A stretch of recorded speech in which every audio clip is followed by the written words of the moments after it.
In this stream, we're also going to be watching videos and reacting to it. It's always good to have a humble heart, humble mindset, and try to learn as much as you can, and just ask questions. All right. So with that being said, we're going to go ahead and dive into LMM stuff. Not LLM. I'm sorry. Not multi-language model. LMMS. We're diving into that. Hello, welcome to this tutorial dedicated to LMMS, a free and open source digital audio workstation. Yeah, I probably the next thing you should look at is like what is a chip tune, because I think I know what it is, but you know what? If in doubt, Google it out. By default, patterns are provided with a default kicker synth, but you can import up.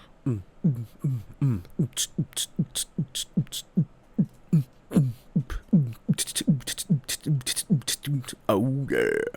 You can also turn on, off any effect. Okay. Wow, that's quite a lot.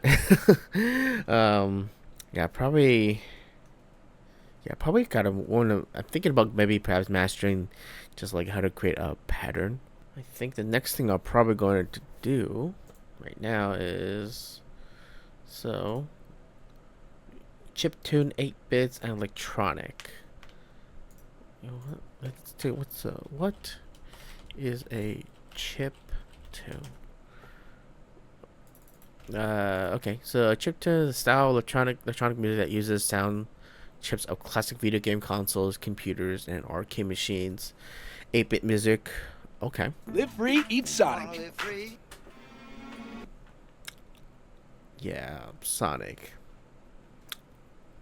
I had Sonic for the first time when I was in Atlanta, and I say this as that, it doesn't taste good.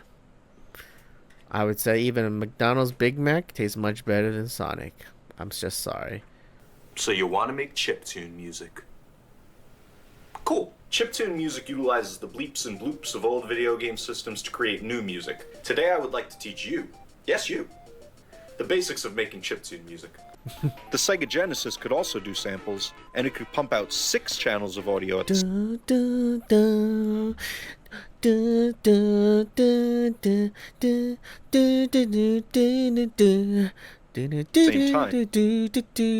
Sorry. Yep, I used to play this. Yeah, Sega Genesis. No, it's the Game Gear, not Genesis. But still, it was cool. And it used FM synthesis, which Yamaha popularized with its synthesizers around the same time.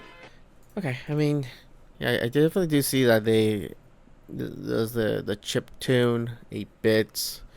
So I think not even pre, but like maybe Game Boy Color, like 2020. No, like 25 years ago, perhaps. Yeah, 25 years ago. If I kind of want to use a little bit modern. After kind of listening in what he was saying, maybe a better kind of contextual is to understand what a guide on making video game music. So maybe Zectro? Well, it's like 7 months ago, so. You probably clicked on this video either because you're a game developer looking to make music for your game, or, like me, you want to create music for other game developers. Well, luckily, this video is for you, no matter which of those people you are. I'll be going through multiple tips in this video, as well as where you can try out your skills at the end. So, okay, you know what? Ooh, man, this is actually really, really good. So, okay, setting. Think about setting, mood. The melody is what makes the player remember your song even after they've stopped playing. First one. Hopefully you chose melody A. If a melody is too complex, then it will be a lot harder to remember. This last one is a term you've probably heard many times. Leitmotif. A leitmotif. Okay, I did not hear what leitmotif means. Yeah. Leitmotif. Motif is a melody generally associated with a character, place, or thing. Okay, wow. That actually is very, very helpful. Yeah, definitely Zecto, man. You're gonna save my butt. Ooh.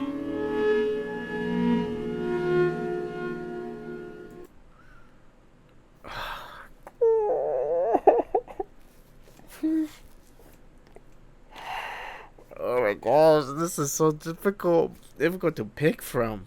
Yeah, definitely right now. Getting paralyzed by analysis. Oh, shit. You know, I probably said out of the three best invest in time and in. I think that one thing that kind of really hit me really hard was just the scene with the Mantis Lords in Hollow Knight. You know, it's like there's the rondo theme that it was playing in the background music, and that really was just like magnifico. I guess the question is, like, a bigger question is, like, am I going to lose my momentum if I go ahead and actually learn Reaper over over FL Studio? If you don't play the drums, the task of writing parts for them can seem impenetrable. Okay, shoot. Okay, okay, groove. Grooves comes down to knowing the conventions of the genre that you're working in, but nomadic effective grooves have three distinct layers that I'm going to call the beat, the engine, and a constant. Sometimes I wonder, what did I got myself into? Oh man, dynamic. Oh, but you know, I really honestly do think that this is actually good for me to learn. Um, yeah, being a solo developer is gonna be quite something.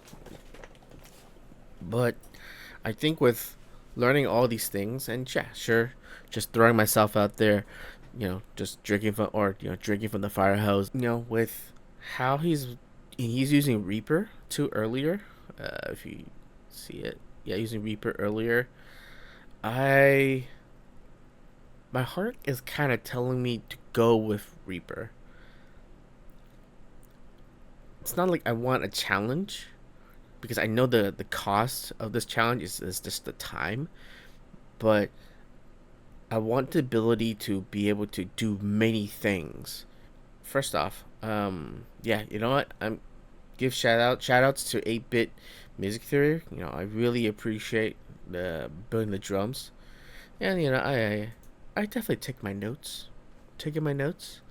and we'll be thinking about, you know, music composition as I'm going to create, you know, my track, my songs. But definitely though, I think, you know, like everybody says, go with small chunks. So let me click on this. There's a modern style of writing harmony that can be kind of hard to analyze. Now that might... Huh? What the heck is that? Third step? Is this like Harry Potter? Like 9 3/4 or something? I don't know, man. This sounds like black magic to me. Yeah, I agree. Really challenging and really engaging at the same time. I feel like I'm just like a goldfish right now. Okay, so just do me a favor and picture a giant pizza. To just start to learn, download Reaper, start to learn it, and really get a feel of how it works. And apply some of like these lessons, because I do remember back in my orchestra days, you know, there are different sections of the music, different parts of the piece. So I gonna need to think about the piece that I'm needing to do for my intro, the main menu screen, as well as the game in-game screen. Yeah, and during the gameplay. So I need to think about how am I going to structure out the gameplay. But but that's okay. Yeah, that's it. Well, it's 12:01 on my end. Thank you guys for watching. Thank you for watching for the late night game dev stream. Would appreciate if you hit the follow button, follow button. Um, it would mean a lot to me, and yeah, and I think this is Wednesday, so yeah, Friday we're going to actually, you know what, we should go and play the games, right? Play some of the games, and then we can perhaps dissect the music. But I'm getting ahead of myself. So this, thank you guys. This is Charles signing off for the night. Talk to y'all later, Friday. Peace.